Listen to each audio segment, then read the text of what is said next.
the advisory jurisdiction of the court, self-determination of peoples, as well as jus ad bellum and international humanitarian law. Mr. President, I will now turn to address the matter of jurisdiction. In this regard, China submits that the court has jurisdiction over this case, and there is no compelling reason for the court to decline to exercise its jurisdiction. China observes that some written statements submitted last July claim that there are compelling reasons for the court to decline to render advisory opinion. Their main concerns are, first, an advisory opinion would circumvent the principle of consent. Second, the advisory opinion would undermine the established legal framework for resolving the question of Palestine of adversely impact negotiation process.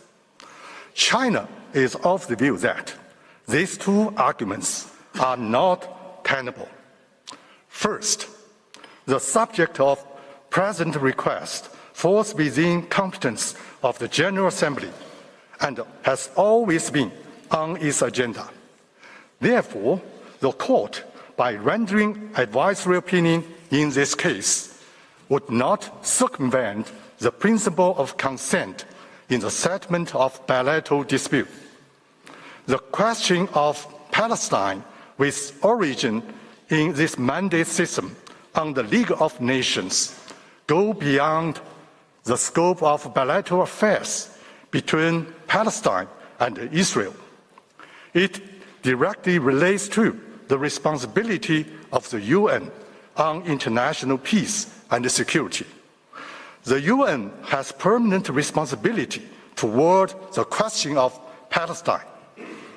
Second, the issuance of advisory opinion by the court would not contradict the established legal framework or disrupt negotiations to settle the question of Palestine in accordance with international law. The court's advisory opinion will not set up new legal framework or rules. Rather, it will find its basis in the established legal framework, including relevant Security Council resolutions and Oslo Accords, and present an interpretation of relevant legal questions. Furthermore, the advisory opinion will offer clearer legal guidance on the legal issues involved in the negotiations, thus facilitating the relaunching the negotiation process.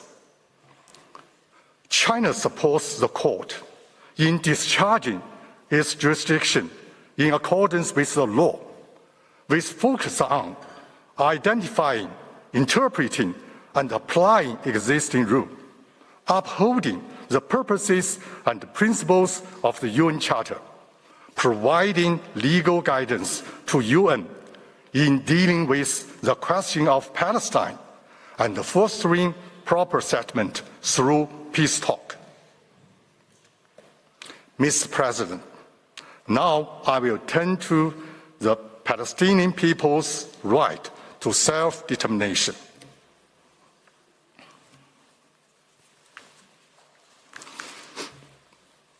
The Palestinian-Israeli conflict stems from Israel's prolonged occupation of Palestinian territory and Israel's long-standing oppression of the Palestinian people. The Palestinian people fight against Israeli oppression and their struggle for completing establishment of an independent state on the occupied territory are essentially just actions for restoring their legitimate rights. The right to self-determination served as precise legal foundation for their struggle. Self-determination of peoples is a fundamental principle of modern international law, enshrined in the UN Charter and collective human right under customary international law.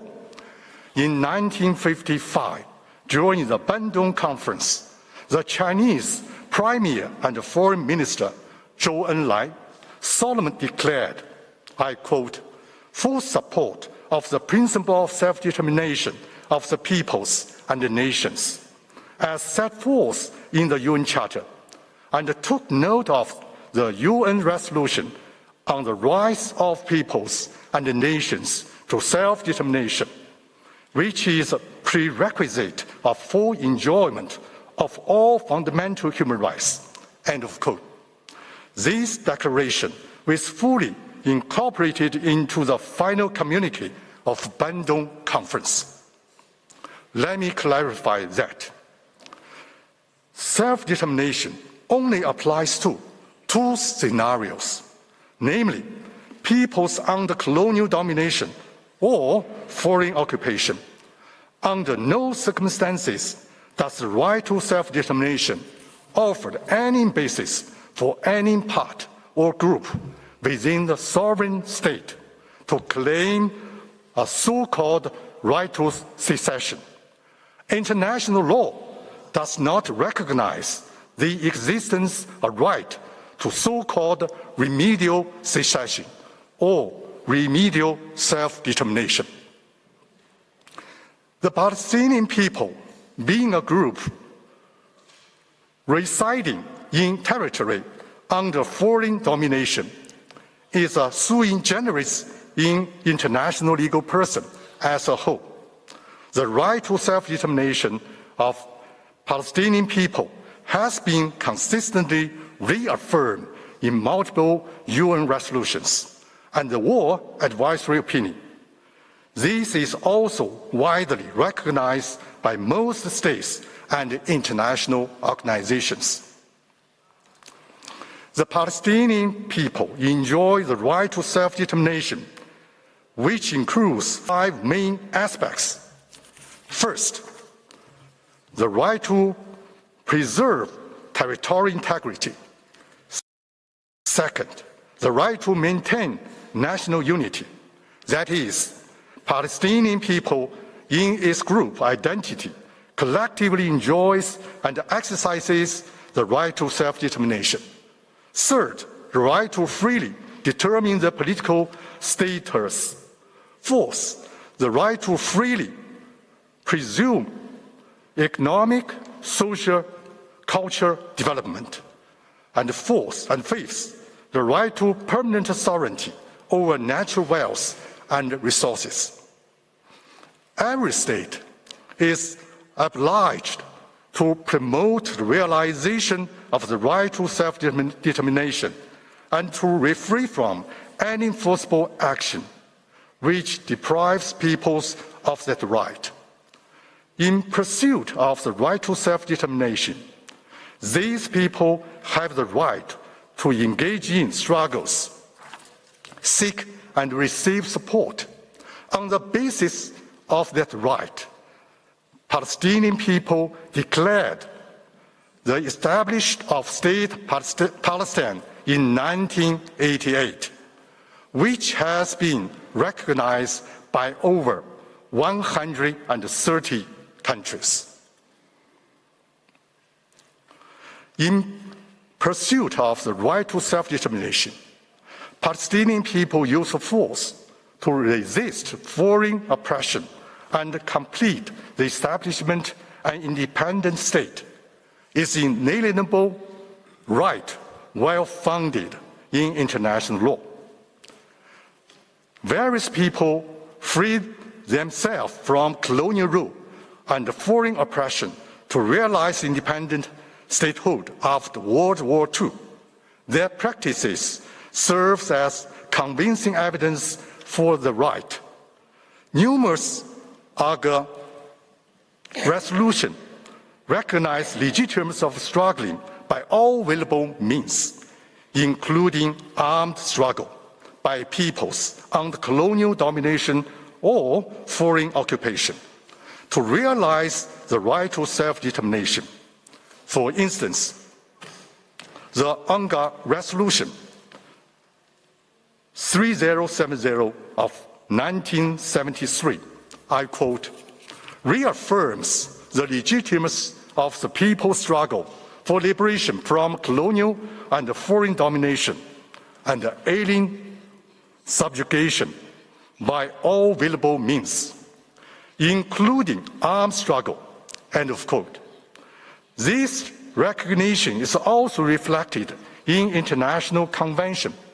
For example, the Arab Convention for Suppressing of Terrorism of 1998 affirms, I quote, the right of peoples to combat foreign occupation, aggression by whatever means, including armed struggle, in order to liberate their territories and secure the right to self-determination and independence, end of quote.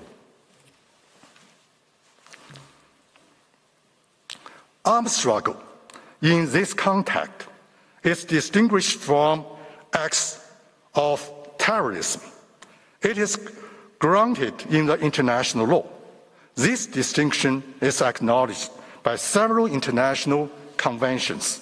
For example, Article 3 of the OAU Convention on the Prevention and Combating the Terrorism of 1999 provides that, I quote, the struggle waged by peoples in accordance with the principle of international law for their liberation of self-determination, including armed struggle, against colonialism, occupation, aggression, and domination, terrorist acts. It should be emphasized that the use of force by any entity or individual in the name of exercising the right to self-determination outside the context of colonial domination or foreign occupation is not legitimate. Meanwhile, during legitimate armed struggle by peoples, all parties are obliged to comply with IHL and, in particular, refrain from committing acts of terrorism in violation of IHL. Against the backdrop of the OPT, well-documented and widely recognized facts indicate that Israel's oppression policies and practices throughout its prolonged occupation of Palestinian territory have severely undermined and impeded the exercise and full realization of the Palestinian people's right to self-determination. Mr. President, now I will move on to the issue of international law relating to the occupation. In China's view, the question of OPT involves both legality of occupation per se and the legality of Israel's act during the occupation. These two aspects are governed by distinct legal frameworks. The former falls under jus ad bellum, while the latter is mainly regulated by IHL. Within the framework of jus ad bellum, the principle and exceptions are established by the UN Charter and customary international law. The principle of non-use of force is at the core of jus ad bellum. As corollary of this principle, the prohibition on acquisition of territory by force is firmly established in customary international law. Using force to occupy and maintain such occupation for the purposes of territorial acquisition or annexing an occupied territory by force in whole or in part is each illegal.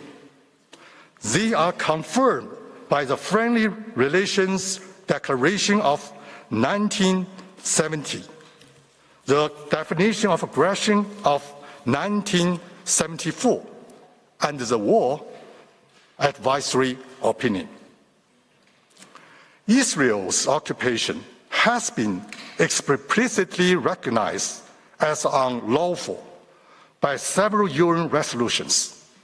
Following Israel's occupation of the Palestinian territories in 1967, of the Security Council adopted resolutions 242 that, I quote, emphasizes the inadmissibility of the acquisition of territory by war. Similarly, multiple UNGA resolutions affirmed the illegality of Israel's occupation. In addition to the use of force by peoples under colonial domination or foreign occupation in the exercise of their right to self-determination, the UN Charter provides for two exceptions to the principle of non-use of force, namely, the use of force authorized by the Security Council under Chapter 7, and the right of self-defense under Article 51. The exercise of the right to self-defense as an inherent right of states is contingent upon the occurrence of the armed attack against territorial sovereignty of a state. When can an occupying power invoke the right of self-defense? It hinges on whether the armed attack occurs in the occupied territory or within its own territory. In the occupied territory, the right of occupying power to self-defense depends on the legitimacy of the occupation per se. If occupation is unlawful, the occupying power can neither acquire territorial sovereignty nor resort to self-defense against armed attack that occurred in the occupied territory. This is rooted in the legal maxim, I quote, "No one can take advantage of his own wrong," end of quote. However, this does not rule out the possibility for the occupied power, based on temporary administration as a last resort, to take necessary forcible law enforcement measures against individuals or entity in the occupied territory. Nor does it preclude the use of force by occupying power against the combatants and military targets in accordance with use in battle. These acts must stay within the limits set by international law. Within their own territory, an occupying power is entitled to self-defense against an armed attack. However, the exercise of this right is subject to various principles, including necessity and proportionality, as reflected in customary international law. Under the framework of IHL, the legality of the occupying per se will not affect the application of IHL in the occupied territory. The armed conflict in which oppressed peoples struggle against colonial domination or foreign occupation in the exercise of the right to self-determination is considered as international armed conflict. Consequently, IHL, including the rules of belligerent occupation, is applicable to all parties involved in such conflict. it is noted that belligerent occupation is a special regime involving the temporary administration of occupied territory by occupying power, and it is governed by two principles. First, the principle of temporary administration, that is, the occupying power can exercise provisional jurisdiction over occupied territory, include limited but necessary legislative, judicial, and law enforcement power, with the obligation to maintain law and order and public life in good faith. Meanwhile, the occupying power is obliged to respect and protect civilians and property in the occupied territory under IHL and international human rights law. It should serve the best interest of the people of the occupied territories and refrain from plundering resources and property, forcible transferring or deporting inhabitants, practicing apartheid, adopting discriminatory legislation, and other related violations. Second, the principle of non-alteration of the territorial sovereignty of the occupied territory. This is corollary of principle of prohibition on the acquisition of territory by force. It underscores the non-sovereign nature of belligerent occupation. The occupation power is obliged to preserve status quo ante of the occupied territory and refrain from altering sovereignty over the occupied territory. Obviously, the rules of belligerent occupation are applicable to the OPT and should be followed by both parties to the conflict.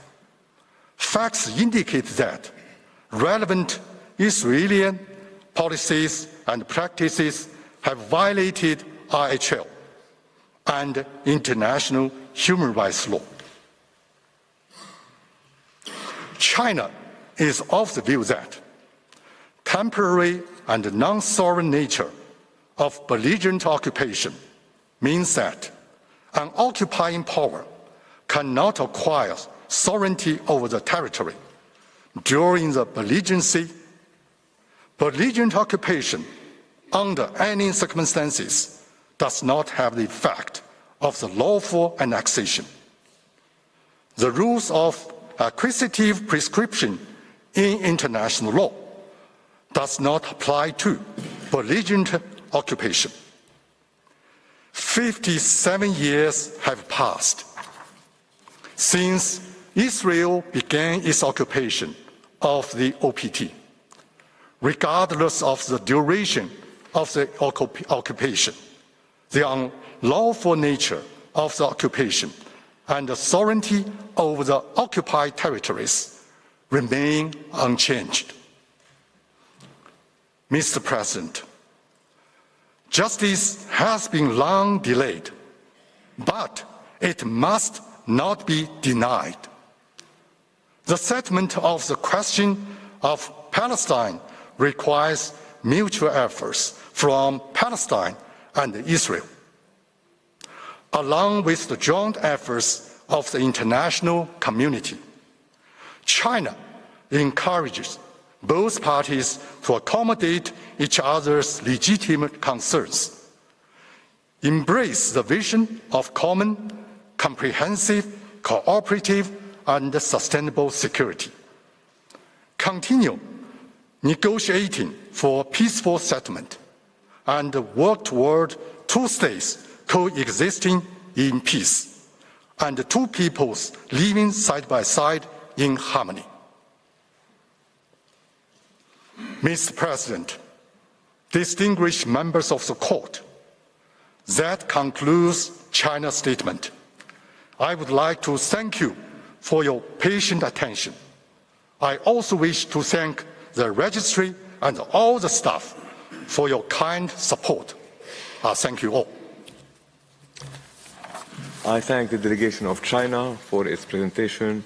I invite the next participating delegation, the Islamic Republic of Iran, to address the court. I call upon His Excellency Raza Najafi to take the floor. Bismillah ar-Rahman ar-Rahim. Mr. President, distinguished members of the court, it is indeed an honor to appear before the International Court of Justice on behalf of the Islamic Republic of Iran. Enjoying a long-standing principled position in support of the full realization of the inherent right of the Palestinian people to self-determination, the Islamic Republic of Iran follows these advisory proceedings of the court with great interest.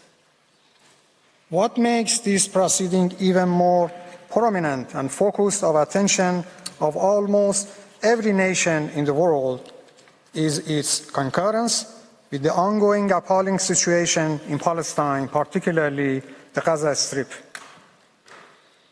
To indicate how severe and grave the situation in Gaza is, I merely refer to 3 United Nations and World Health Organization reports.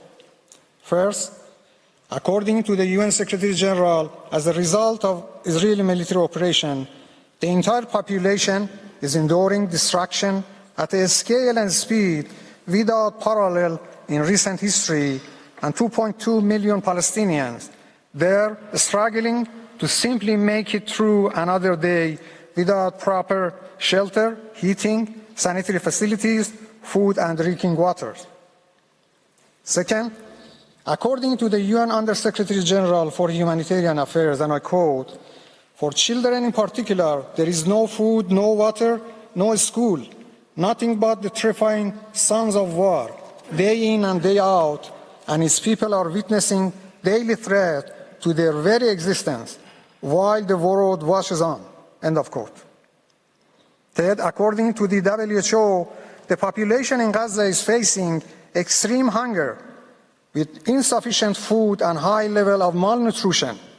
Yet, the conditions in Gaza are becoming much worse every day.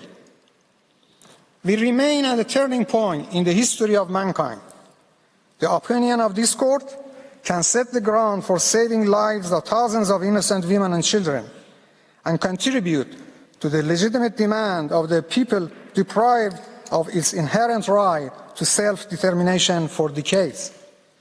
It is hoped that this court will once more make history by giving a landmark advisory opinion in support of the right to self-determination of Palestinian people, which may finally help seize the illegal, prolonged occupation of Palestine.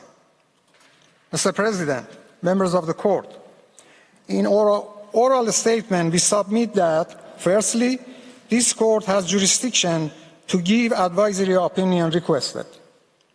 Secondly, there are legal consequences arising from the prolonged occupation of Palestinian territories by the Israeli occupying regime in violation of the right of Palestinian people who have never experienced the right to self-determination.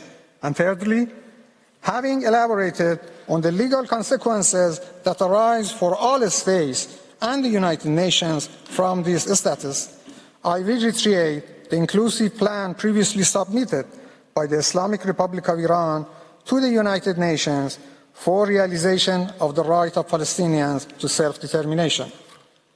Mr. President, first we submit that the court has jurisdiction to render the advisory opinion requested by the General Assembly in Resolution 77/247 of 30 December 2022.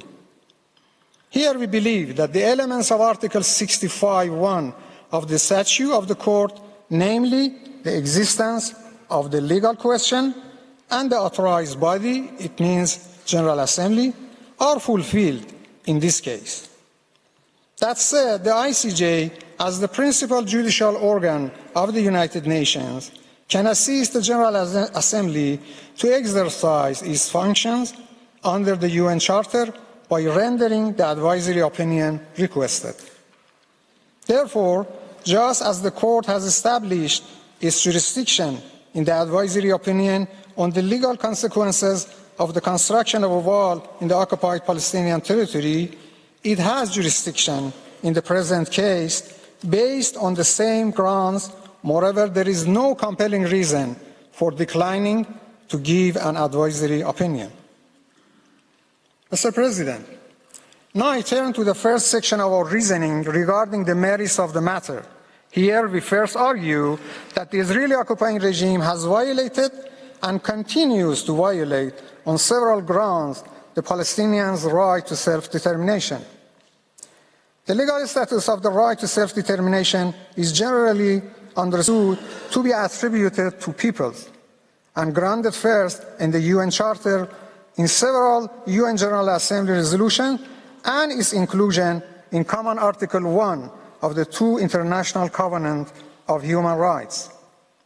As such, and I quote, all peoples have the right freely to determine without external interference their political status and their place in the international community, and to pursue their economic, social, and cultural development, and every state has the duty to respect this right in accordance with the provisions of the Charter. End of quote. In line with the elements mentioned in the question raised for the request of the advisory opinion in the General Assembly resolution, I briefly present my arguments on a series of measures that constitute the ongoing violation by Israeli occupying regime. These are as follows: 1. Prolonged occupation. 2. Altering demographic composition in the occupied territories. 3. Altering the character and status of the holy city of Al-Quds. 4. Discriminatory measures. And 5. Violation of the right of Palestinian people to permanent sovereignty over their natural resources.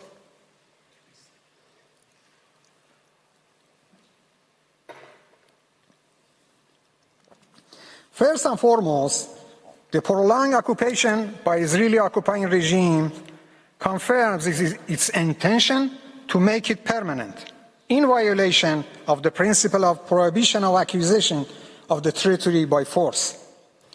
The occupation of Palestinian territories is the longest military occupation existing today. The right to self-determination of Palestinian people continues to be violated as long as this occupation ages. This ongoing violation towards Palestinians' ability to rely on state-based rights and obligations under international law, depriving them of their inalienable right to self-determination, including the right to live in freedom, justice, and dignity. Thus, we request the Court to consider the very fact of prolongation of the occupation as an indicator of the violation of the right of Palestinians to self-determination. Mr. President, apart from prolonged occupation altering the demographic composition in the occupied territories has led to violation of Palestinians' right to self-determination.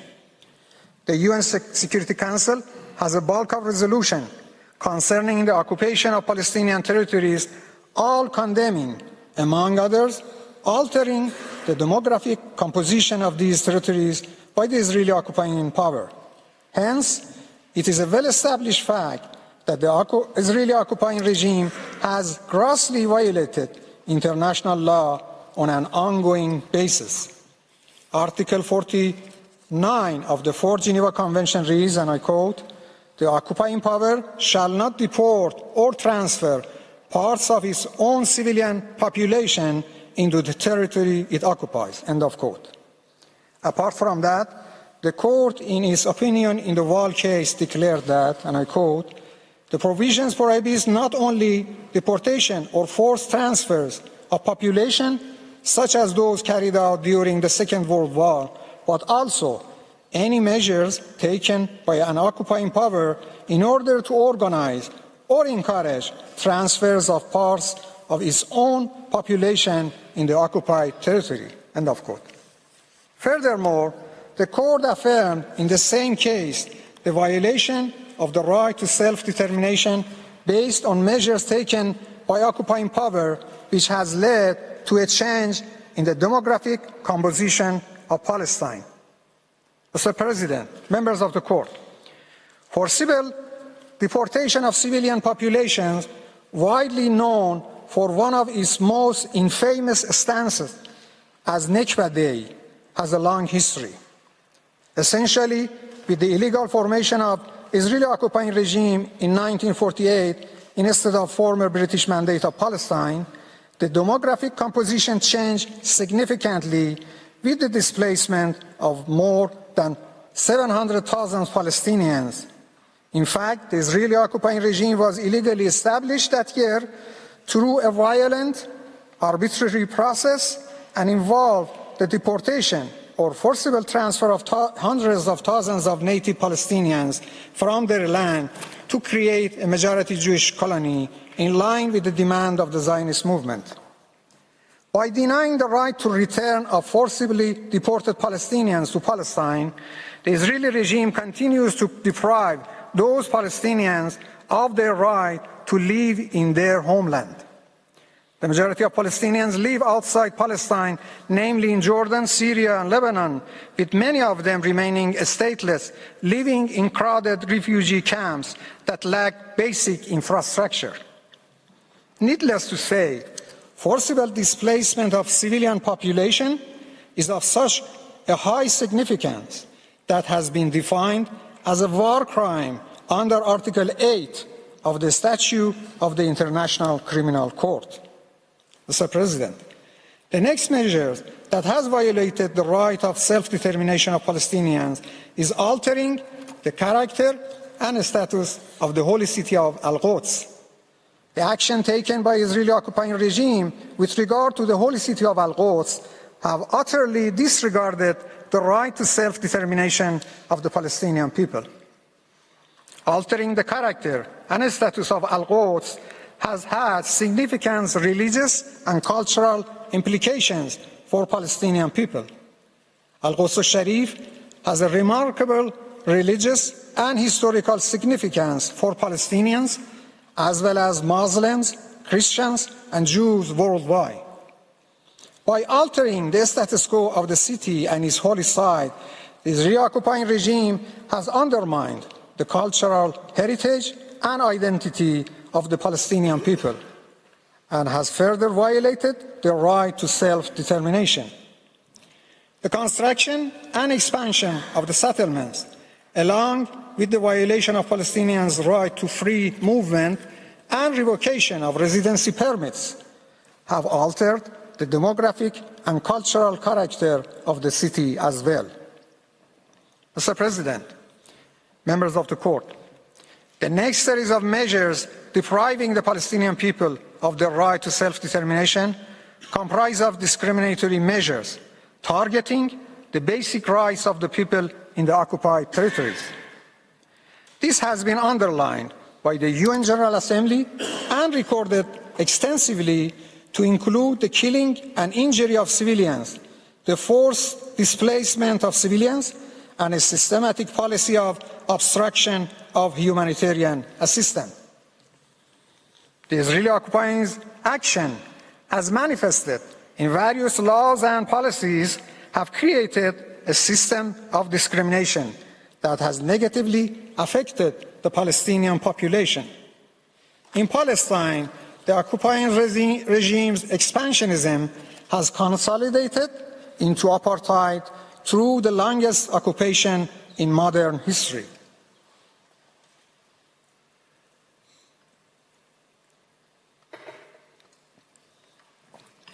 It is well established that apartheid is a crime against conscience and dignity of mankind, and is further in violation of fundamental principles of international law enshrined in the UN Charter and crystallized in the international human rights law, and seriously threatens international peace and security. The Special Rapporteur on the situation of human rights in Palestine has concluded that the political system of entrenched rule in occupied Palestine, which endows one racial, national, ethnic group with substantial rights, benefits, and privileges, while intentionally subjecting another group to live behind walls and checkpoints under a permanent military rule satisfies the prevailing evidentiary standard for existence of apartheid. Many laws, policies, and practices and implemented since 1948 by Israeli occupying regime have been aimed at fragmenting the Palestinian people and dividing them into various groups. This clearly denies the Palestinian people its right to self-determination. In tandem with the above, construction and expansion of the settlements, segregated roads, barriers, and checkpoints has created a system of apartheid, effectively isolating Palestinian communities, which manifestly violates multiple provisions of the Convention on the Elimination of All Forms of Racial Discrimination. The Court is therefore requested to opine that such policies and practices must be ceased immediately as they continue to violate the right of self-determination of Palestinian people. Mr. President, members of the Court, the right to exercise permanent sovereignty over natural resources is an inevitable component of the right to self-determination. The two international covenants of human rights and a number of UN General Assembly resolutions recognize this right. The UN General Assembly has expressed grave concern over a range of practices by Israeli occupying regime, negatively impacting Palestinians' natural resources. It has been affirmed the right of Palestinian people to permanent sovereignty over their national wealth and resources as an integral component of the right to self-determination. It has been further confirmed that the right should be used in the interest of their national development, the well-being of the Palestinian people, and as part of their right to self-determination. Yet Palestinians do not enjoy their own natural resources, which include land, fresh water, and mineral resources. Imposing restrictions by the Israeli regime on access of Palestinians to water resources, groundwater, and hydrocarbon deposits are all instances of flagrant violation of the right to self-determination. Mr. President, members of the Court, this Court has in several cases, in particular in Wall case, identified the obligation to respect the right of self-determination have an erga omnes character as one of the essential principles of contemporary international law. As a general rule, where erga omnes obligations of international law are breached, third states have mainly three obligations. Firstly, non-assistance, secondly, non-recognition, and lastly, cooperation to bring to an end such violation. In this context, an interested or third state, in accordance with the jurisprudence of the ICJ, could be defined as one which is not directly affected or injured by an internationally wrongful act, and which has yet a legal interest in the protection and compliance of the rights by the very reason of importance of the rights involved, and this very nature makes them the concern of all states. As regards the primary obligations of the third state toward prolonged occupation of Palestine, the three obligations mentioned above remained relevant in accordance with the paragraph 146 of the 2004 ICJ advisory opinion in the Wall case. In addition to the jurisprudence of ICJ, the primary triple obligations of third states towards serious breaches of erga omnes obligations find support in the practice of other United Nations organs as well. In its resolution 2334, the UN Security Council unequivocally reiterated the importance of states abstaining from recognizing occupying powers' internationally wrongful acts. The International Law Commissions, in draft Article 41.1 of its 2001 draft articles on responsibility of a state for internationally wrongful acts, means in a joint and coordinated effort to counteract the effects of these breaches. Mr. President, in light of above mentioned, the Court is requested to remind all states of their obligations under international law of the following. First, not to aid or assist directly or indirectly the Israeli occupying regime, enabling it to continue its prolonged occupation of Palestine and or any of its continued policies and practices that violate the right to self-determination of Palestinian people. This may include, in particular, avoiding any kind of political, military, economic, or other cooperation with the Israeli regime, enabling it to continue such violations. Second, not to recognize the illegal situation resulting from prolonged occupation by the Israeli occupying regime of Palestinian territory and or any of its continued measures that violate the right to self-determination of Palestinian people.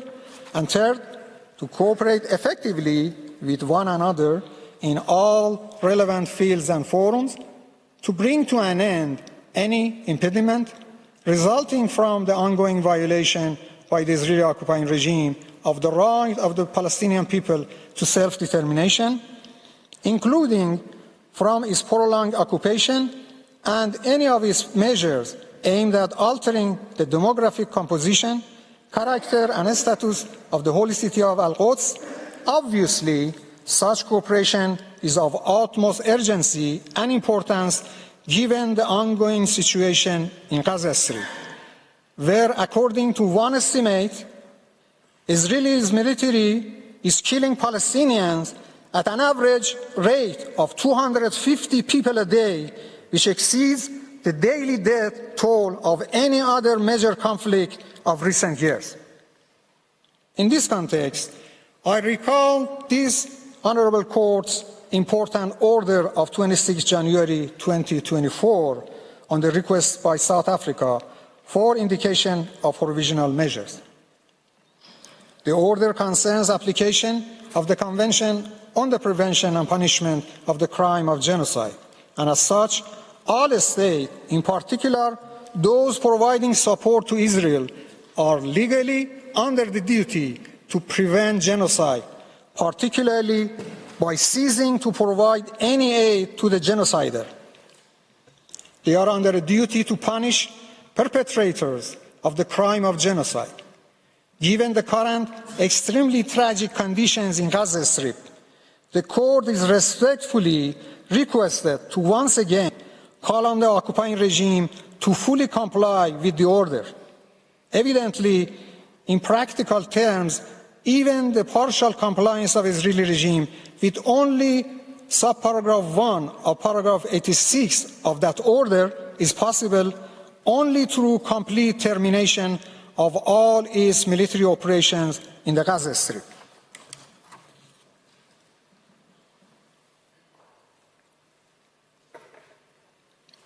Mr. President, I would like to recall the primary responsibility of the Security Council for the maintenance of international peace and security under Article 24 of the UN Charter. I submit that the inaction or insufficient action of the Security Council, if not the main, is one of the main causes of prolonged occupation of the Palestinian territories. All the atrocities and crimes committed by the Israeli regime in the past almost 80 years are a consequence of such inaction. Even today, the Security Council is paralyzed due to the stalemate caused by a certain permanent member. Other relevant United Nations bodies have also responsibility to monitor and document human rights violations and to facilitate bringing the perpetrators to justice. This fact alone underscores how essential it is for the Court to remind the Security Council of its charter-based obligation.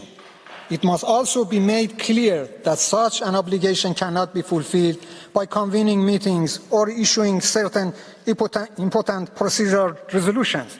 Rather, it needs conclusive decisions under Chapter 7 of the United Nations Charter and a follow-up mechanism to ensure its full and prompt implementation by the Israeli regime. Mr. President, as our Supreme Leader said, the calamity of Gaza is the calamity of humanity and international community as a whole. Therefore, each and every state and relevant international organization has its own legal and moral responsibility to act urgently and decisively to prevent the ongoing crimes of the Israeli regime in Gaza Strip. Definitely, as the principal judicial organ of the United Nations, this court has an important role to play. Now the world nations expect the court to render its advisory opinion in a manner that effectively and practically consolidate the rule of law to the determinant of the rule of power, and to bring hope to Palestinians that justice will ultimately prevail. We should not leave them alone and let them down in days that they need the support and assistance of humanity the most. This is a collective legal and moral responsibility, and we must fulfill it responsibly.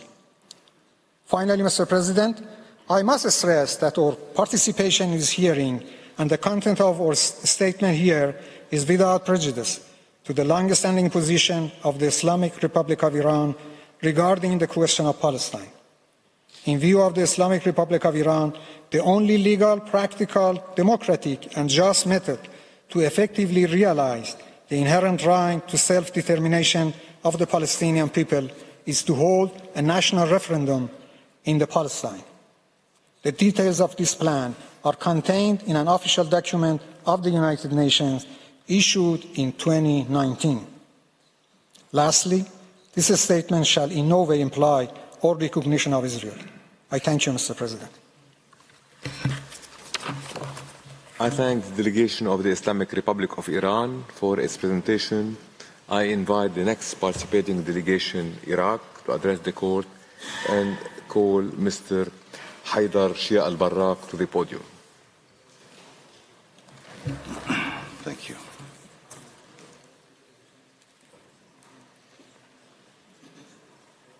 Mr. President, members of the court, may the peace, mercy and blessings of God be upon you.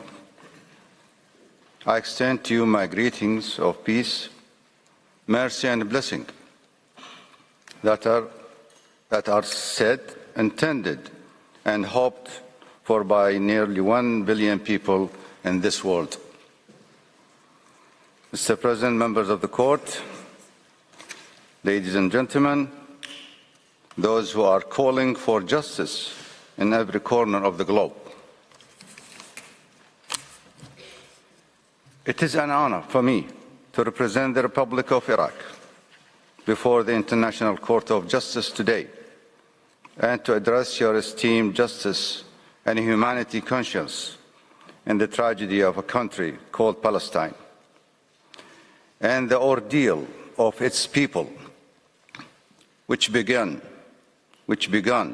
in 1948 and continues to endure. As we gather in this place that captures the attention for being the fortress of international justice at an exceptional time experienced by humanity and the honorable people around the world who seek justice for the oppressed Palestinian people.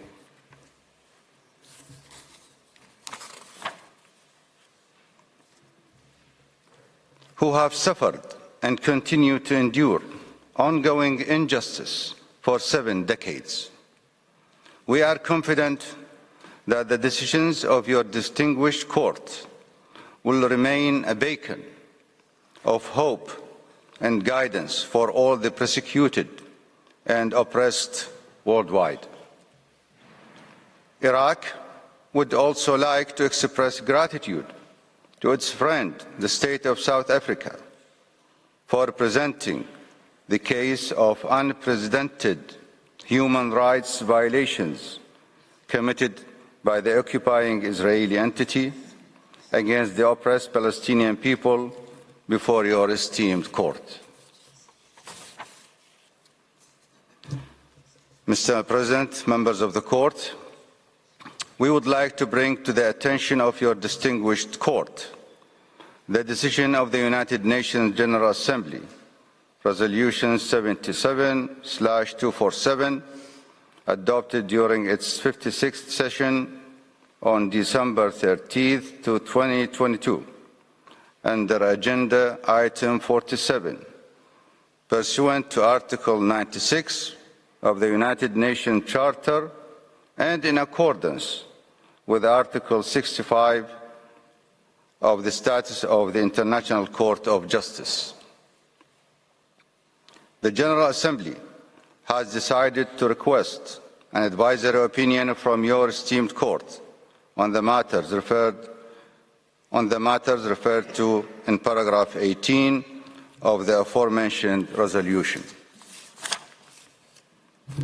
The Republic of Iraq attaches utmost importance to the supremacy of international law based on the purposes and principles of the United Nations Charter and international treaties concerning human rights and relevant international instruments, and the role of the International Court of Justice as the principal judicial organ of the United Nations.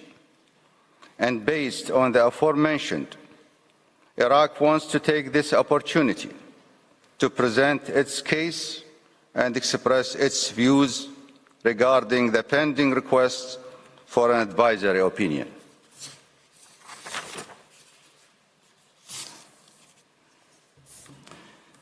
Iraq believes that the court's opinion will provide the necessary legal elements to enhance efforts aimed at restoring peace and stability in Palestine and the Middle East region. Particularly noteworthy is the fact that the court has on previous occasions considered cases and issued opinions related to practices and violations against the rights of the Palestinian people. And specifically, I refer to the advisory opinion regarding the legal consequences arising from the construction of the wall in the occupied Palestinian territories in 2004. Mr. President, members of the court, recalling today your distinguished court order dated 26th of January 2024 on the application of the Convention on the Prevention and Punishment of the Crime of Genocide in the Gaza Strip, South Africa versus Israeli occupying entity, we are convinced that the court's orders under Article 41 of the Statute of the Court are of binding effect under Article 94 of the Charter of the United Nations. And we call for the respect of and compliance with these decisions under any circumstance or in any place in order to stop the systematic killing machine against the Palestinian people. We hope that the court's commitment to justice will lead to additional decisions, affirming its dedication to ending the campaign of mass murder and preventing acts of genocide, as well as policies of harassment, blockade, and starvation against the Palestinian people. Mr. President, members of the court, Iraq believes that the court has the jurisdiction to issue the advisory opinion, as a request for the opinion is submitted by the United Nations General Assembly, an authorized body to seek advisory opinions under paragraph 1 of Article 96 of the United Nations Charter. The subject matter of the advisory opinion falls within the competence of the General Assembly of the United Nations. Given that Article 10 of the Charter grants the General Assembly authority regarding any questions or any matters falling within the scope of the Charter. Moreover, paragraph 2 of Article 11 specifically grants the General Assembly jurisdiction concerning any matter relating to the maintenance of international peace and security. The request for the advisory opinion is related to a legal issue, as paragraph 18 of the United Nations General Assembly Resolution 77/247, which has been adopted correctly in procedural terms, signifies. We trust and hope in the justice of the court, anticipating it to not see compelling reasons for the court to use its discretion to refrain from issuing an advisory opinion. Mr. President, members of the court, international human rights law and international humanitarian law apply to the occupied Palestinian territories, and the Israeli occupying entity has the responsibility to fulfill its obligations with regard to the convention to which it has acceded, including the Convention on the Elimination of All Forms of Racial Discrimination, the International Covenant of Civil and Political Rights, the International Covenant on Economic, Social and Cultural Rights, the Convention on the Rights of the Child, the Convention on the Elimination of All Forms of Discrimination against Women, and the Convention on the Rights of Persons with Disabilities. The Israeli occupying entity is also obliged to do so on the basis of the 4 Geneva Conventions. Annual report of the Secretary General submitted to the Human Rights Council at its 34th session on February 27, 2017, pursuant to Human Rights Council Resolution 31/34 on the human rights situation in the occupied Palestinian territories, emphasizing the continuous and chronic nature of human rights violations leading to these patterns of violations. In this regard, we would like to emphasize that the Israeli occupying entity exercise regional jurisdiction over the occupied Palestinian territories as an occupying entity. Therefore, we call for and emphasize the necessity of compliance with the rules of international law and the decisions issued by your esteemed court. We specifically refer to the advisory opinion issued by your esteemed court regarding the legal consequences of the construction of the wall in the occupied Palestinian territories in the year 2004. Mr. President, members of the court, the Israeli occupying entity commit many violations and breaches of the principles of international law, and the international community has documented these violations, including those substantiated in reports by the Secretary General of the United Nations submitted to the General Assembly or the Human Rights Council.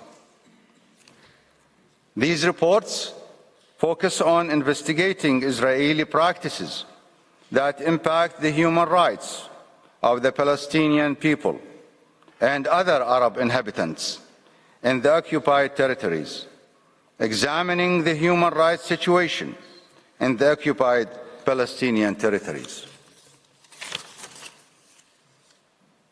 Among these violations perpetrated by the occupying entity against humanity as a whole, and specifically against the Palestinian people, are: 1. The Israeli occupying entity adopts multiple practices that rise to the level of genocide, referring specifically to the Convention of the Prevention and Punishment of the Crime of Genocide of 1948. In particular, under Article 11 of the Convention, which defines acts classified as genocide, the killing practices that have targeted civilians in residential areas, hospitals, schools, and refugee shelters in Palestine in general, and in the Gaza Strip in particular, fall under the provisions of paragraph A, B, and C of that article. Additionally, the Fourth Geneva Convention relative to the protection of civilian persons in time of war of 1949, under Articles 146, 147, and 148, stipulates the imposition of criminal sanctions on parties to the Convention in case of non-compliance with its provisions.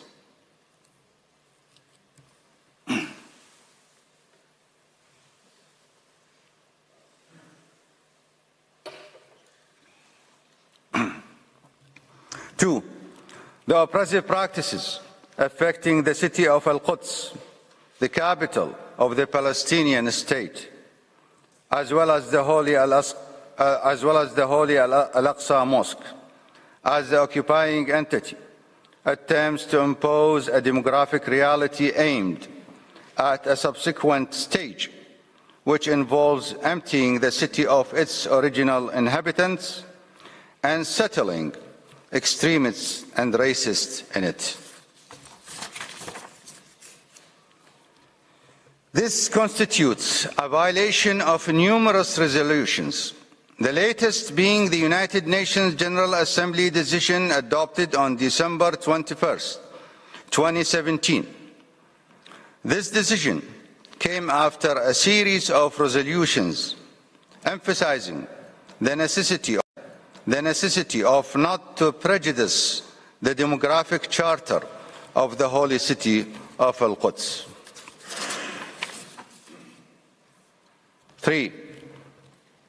Imposing a suffocating economic blockade on all industrial, agriculture, and commercial activities is evident in campaigns of land confiscation and seizure of agricultural lands from Palestinian farmers.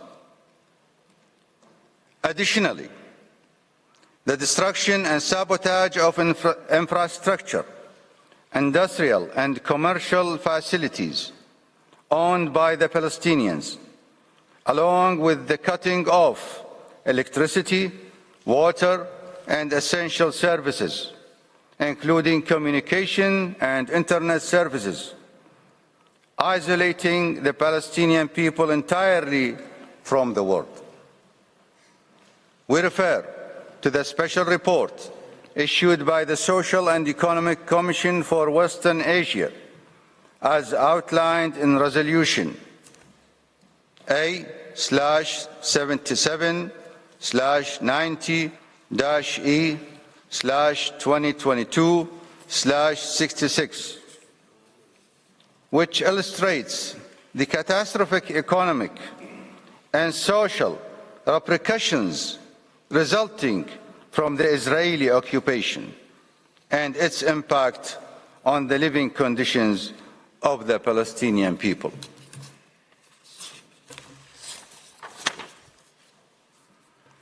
4, imposing isolating measures by constructing the apartheid separation wall, depriving Palestinians of their right to move between Palestinian cities and forcing them to wait at crossing gates for long hours, sometimes extending to days, without permission to pass. Additionally, the occupying entity enforces a permit system for movement that hinders the entry of goods and medical supplies. Your esteemed court issued its legal opinion on July 9, 2004, stating the illegitimacy of that wall based on the reasons outlined in the decision.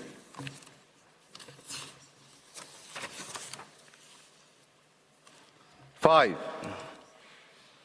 seizing Palestinian lands, establishing and expanding settlements on them, and the ongoing detention of thousands of Palestinians, including children and women, in detention centers under harsh conditions, affecting their health and jeopardizing their safety without trials according to legal principles and without providing proper care, which could lead to deadly consequences.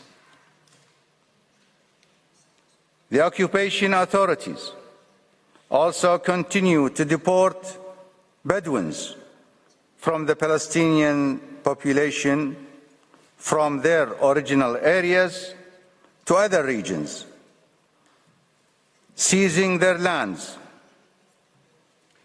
The Israeli occupying entity persists in violating the basic human rights of the Palestinian people, as well as the principle of international humanitarian law regarding the protection of the civilians during armed conflicts.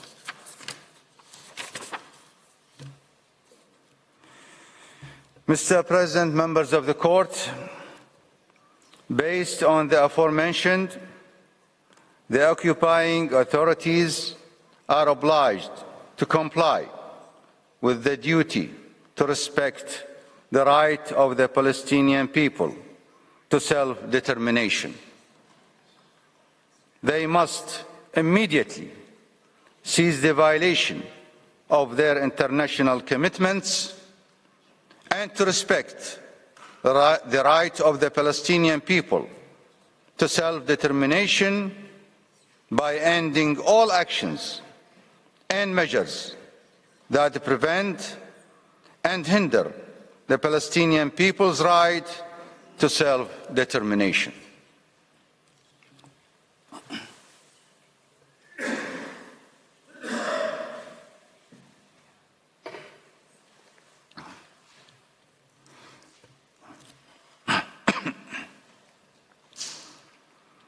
This includes the immediate termination of the occupation with all its associated actions and practices aimed at prolonging the duration of the occupation and continuing to deny the inherent rights under the rules of international law to the Palestinian people.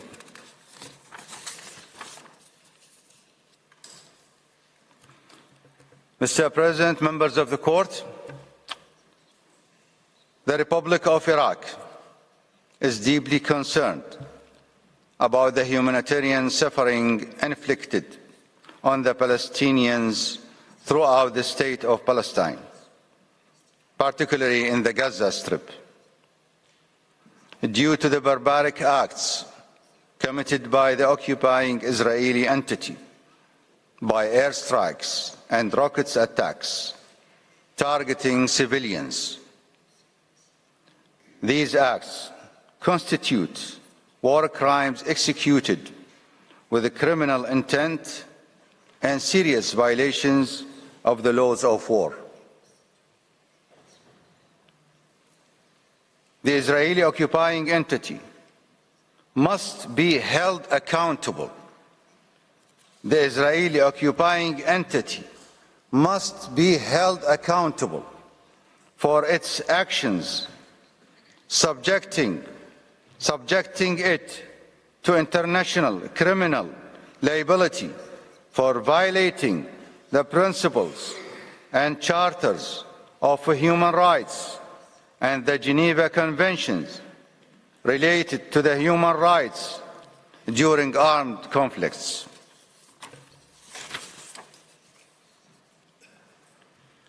We avail ourselves on the occasion of our presence in this great legal edifice today in order to embody the justice we see in your esteemed court in a strong and resolute stance to support the Palestinian people in reclaiming their violated rights and lifting the injustice about them. And lifting the injustice upon them. We call upon your esteemed court to take all measures and decisions that safeguard the lives of the Palestinian men, women, children, and elders, allowing them to enjoy a dignified and secure life where all human rights are achieved.